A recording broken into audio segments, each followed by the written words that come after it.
ولمن خاف مقام ربه جنتان فبأي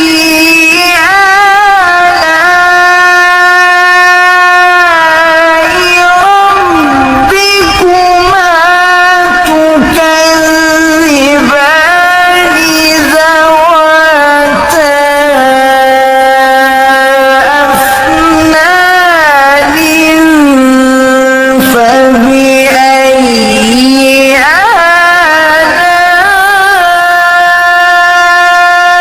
آلاء ربكما تكذبان فيهما عينان تجريان فبأي